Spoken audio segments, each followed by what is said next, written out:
Bom dia, professor. Meu nome é Gabriel Zanetti Cipriano e hoje estarei explicando para o senhor a questão 2 da lista 2. Bom, começaremos falando sobre diodos de potência. Diodos de potência que são dispositivos de junção PN com dois terminais, um anodo e um catodo, que podem ser polarizados da seguinte forma: ou polarização direta ou polarização reversa. Na polarização direta, temos aqui do lado a maneira como idealmente eles deveriam se comportar. Na polarização direta, o ideal seria que ele apenas conduzisse, contudo nós temos uma pequena corrente de fuga que antes de atingirmos a tensão VTO, a partir da qual ele vai começar a conduzir de maneira muito rápida aqui. Na polarização reversa, nós teremos também uma pequena corrente de escape, que corrente de fuga, que será B e ela continuará por uma faixa bem maior de tensões até se atingir a tensão de avalanche aqui atrás, a tensão VBR, a partir da qual o diodo romperá e começar a conduzir, né, no sentido da polarização reversa. Um ponto importante para considerarmos também é que após o final da condução, a partir do momento que ela é interrompida, o diodo continua a conduzir um pouquinho daquela corrente devido aos portadores minoritários armazenados, que vão precisar de um tempo para se recombinar e serem neutralizados. Processo durante o qual o tempo é chamado de tempo de recuperação reversa, tempo muito importante para os próximos dispositivos também. Passemos agora para os xiristores. Xiristores esses que são semicondutores de 4 camadas de estrutura PN-PN e 3 junções PN, como podemos ver aqui. São biestáveis e funcionam com essa organização aqui, anodo, catodo e gate, a partir do qual é possível nós darmos um sinal de entrada em condução para ele. Contudo, no tiristor nós não conseguimos controlar o desligamento, a retirada da condução.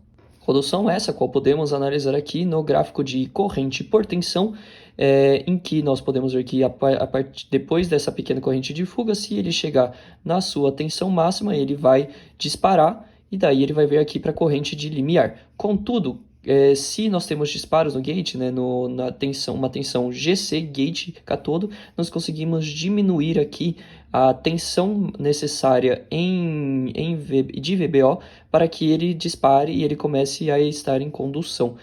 Uma vez em condução, é possível retirar essa tensão que ele não vai parar de conduzir, ele só vai parar de conduzir uma vez que a corrente chegar abaixo dessa corrente IH, corrente de holding.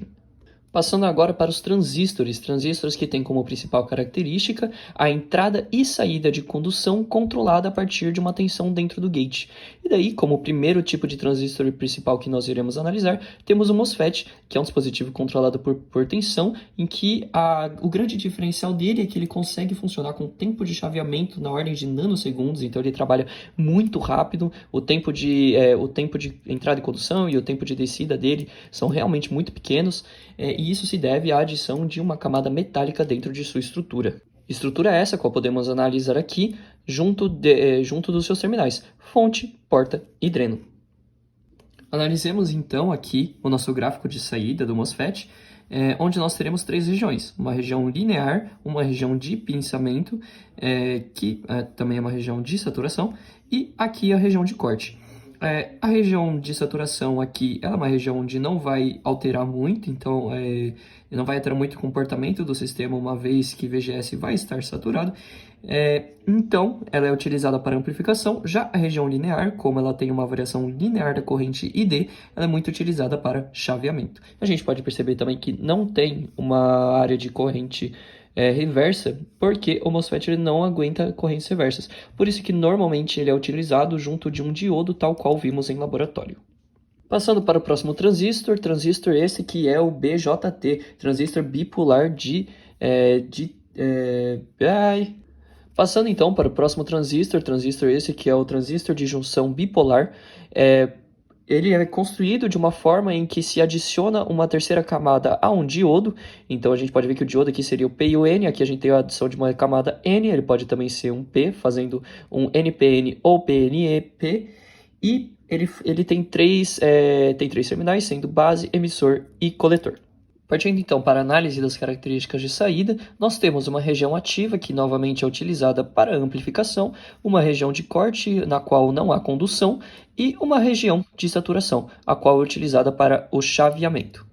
Uma última coisa sobre os BJTs que podemos analisar é que eles têm um tempo de ativação e o tempo de desligamento um pouco maior, tal como podemos ver aqui, sendo o TD e o TR somados irão dar para nós o tempo de ligamento e o TS e TF o nosso tempo off.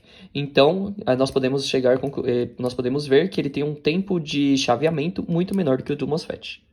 E por fim, o último transistor e os IGBTs, eles combinam todas as vantagens dos BJTs com a dos MOSFETs, sendo que a sua construção é idêntica praticamente à de um MOSFET, apenas adicionado de uma camada P.